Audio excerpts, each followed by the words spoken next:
Depression uh, probably resonates with every one of us. Science shows that majority of us sooner or later will experience symptoms. Um, it is that moment in your life when you realize that the low mood is persistent on everyday basis. So you find yourself that your daily life is disturbed by your low mood. Now, where is this coming from? Many ways to understand depression, meaning where it's coming from. And I will only name two. Some people say it's genetic. Some people say it's simply a less sunlight. That's why we have that seasonal depressive disorder. Some research points to the fact that it is due to some life events, some changes in your life. Maybe you were not prepared to be a parent. Maybe you were not prepared to migrate from your country of origin. Maybe you were not prepared for the reason. Maybe it was a trauma-related experience. Um, so some people they look for the causes in that lifespan event. Some people say that depression actually relates to brain chemistry or even hormonal risk. Some um, some research points out that women are twice as often catching depression more than men. That's why hormonal balance is so important. Stress, poor nutrition, substance misuse. Um, so those are the factors. So these are the factors. You know that you have depression because you've experienced series of the symptoms, and those symptoms seriously they don't necessarily relate to your physical, to your mental health. They can also relate to your somatic experiencing of life, meaning you find yourself that you lost interest in food, or maybe quite contrary, you make up for this low mood, that inner feeling of worthiness, worth and pointlessness with overeating. Maybe you experiencing tiredness in your body. Um, uh, some research they also point out to the fact that chronic disease can trigger depression. So depression is found in people who suffer with depression, any type of chronic pain, even fibromyalgia, multiple sclerosis, and cancer.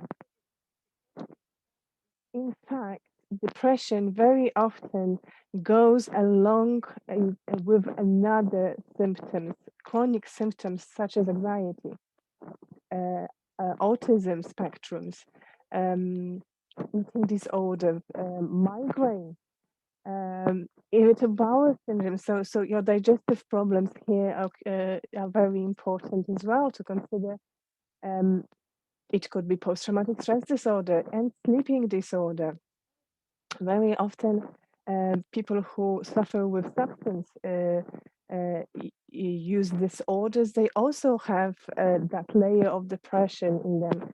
You know that something is wrong with your body, not only because you're experiencing pain here and there. You are recognized with thyroid disorder, you have problems with sleeping, you're experiencing migraines. You know that something is wrong with your body because you start behaving differently. Maybe you are pacing, fidgeting. Maybe you slowed your speech. Maybe your thinking is disturbed. It's difficult to bring up some names or some memories up. Um, and those reactions, they make you stop and think, what's going on here, right? Um, you know that somebody in your environment, uh, perhaps might be struggling with depression because of their apathic attitude to life. So apathy is that moment in your life or in day life when you lose interest. You lose interest in life. You can't motivate yourself. You're very almost anemic in terms of life activities. Nothing really brings pleasure to you. Um, uh, and you can recognize that change in your life or in anyone else's life, because those people, they tend to isolate themselves, they tend to stay in, they avoid socializing or even talking about themselves. It's very disturbing when you have the depression, because it sometimes feels like there's no way out. You don't feel like that there is a sense to life. What's the point in carrying on those duties, those chores in my life? What's the point achieving or having or buying, because you lost the zest for life? And that feeling of worthiness in your life can be internalized, meaning you might start blaming yourself. You might think to yourself that you are unworthy, unlovable, but also you might find yourself very carefully analyzing your behavior, and you definitely not happy with your behavior. So it's like you're holding on to past experiences, and you're constantly reminding yourself about it. You are living that perpetual self blame. So you have depression because you've experienced some of those, or maybe all of those symptoms. Again, these are emotional, psychological, and somatic experiences. And the first thing to consider, if you are ready to change that in your life, or you want advice to your beloved ones to do something about it, it's probably to own it. Realize that whatever you're doing so far is not helping you, and admitting that you need help, and that help can come from different ways. It doesn't have to be therapy. It could be just a fact that somebody sees you, somebody listens to you, somebody understands you. Perhaps you are surrounded by an environment who doesn't know who you are, and it could be it could be your children, it could be your husband, it could be your family members. They just don't see you for who you are. And you probably hear, "Oh, you get on with it," or "snap out of it." Those advices, they never help. They actually make you feel even worse, and you isolating yourself even further. So talking therapy can give you that gift of being seen, of being heard. And maybe for the first time, you will be analyzing those verbally in the room with a professional, and that lessen the intensity of depression. That's at least accordingly to science and clinical experience.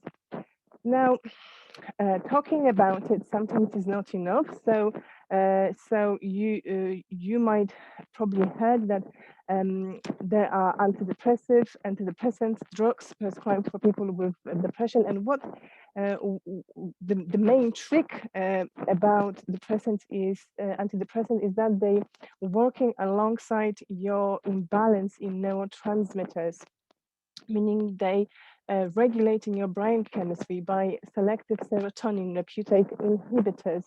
It's a big word, but what it means is that your brain is encouraged to create serotonin. What is serotonin? It is a happy hormone. So if you don't like medication, if you don't want to go that way, think about serotonin. Think about happiness in your life. What worked for you before? How come you don't feel the zest for life at the moment. Maybe you need to change the food. Maybe you need to oxygenate your body a little bit more. Maybe you need to incorporate more physical exercises. Maybe you need to create a new circle. Maybe it's an environment, or maybe it is a spiritual matter. Maybe just because you're growing, maturing in life, you're missing out on some developmental stages. Perhaps you are a career person, you achieved a lot, or maybe you are in education, maybe you graduated, degree after degree, you are a scholar in your own right, but something inside tells you it's not enough. So what? Maybe you are busy mother, or busy father, or older brother, and you feel that responsibility around your beloved ones, and for some reason you find yourself, I'm busy doing, but there's no me in it. So maybe it's time for you to actually evaluate who you are. Maybe the spirituality needs to be explored. Maybe it is the call in your life for something bigger. Maybe you achieved enough and now it's time to see the world for a bigger picture. I really don't know unless you make an effort and talk about it, unless you make an effort and explore it for yourself. We're only speculating here. Well, accordingly to science, medication and talking therapy are the solutions. And with that being said, I hope it was helpful. Don't forget to sign to my channel, YouTube channel. There is more healthy tips coming up every week. Don't forget to leave comments. I'm here to help. Thank you very much. Assalamu alaikum. Wa rahmatullahi wa barakatuh.